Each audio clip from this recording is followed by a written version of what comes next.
Call it a chain reaction. Wildlife officials are now worried that a beetle released in the southwest to wipe out an invasive tree is now chomping away in the bosque and could end up wiping out an endangered bird here.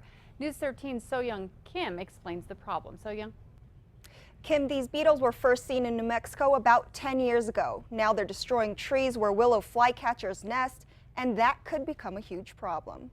This is a southwestern willow flycatcher, a small songbird native to New Mexico. An endangered species of bird that migrates through the Middle Rio Grande, coming through about mid-May and stays until mid-August. Now a beetle is threatening the flycatcher's existence.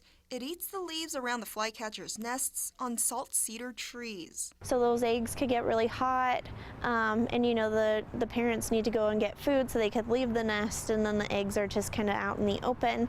It'll be easier for predators. But the beetles weren't always the bad guys. The U.S. Department of Agriculture released the beetles into the southwest region of the U.S. about 15 years ago to control the spread of the non-native salt cedars. A lot of biologists and managers thought that the salt cedar was using more water than other vegetation. And to minimize the risk of wildfires. All the leafy material out, and so it accumulates over time, which makes it an easy spark for fires. But last month, biologists noticed the beetles were exhibiting new behavior, damaging trees in areas where flycatchers live. Further down the road, if the salt cedar is not replaced with other areas where the flycatchers could nest, then yeah, we could have a severe population decline. And they fear New Mexicans may no longer be able to enjoy the songs of the flycatcher.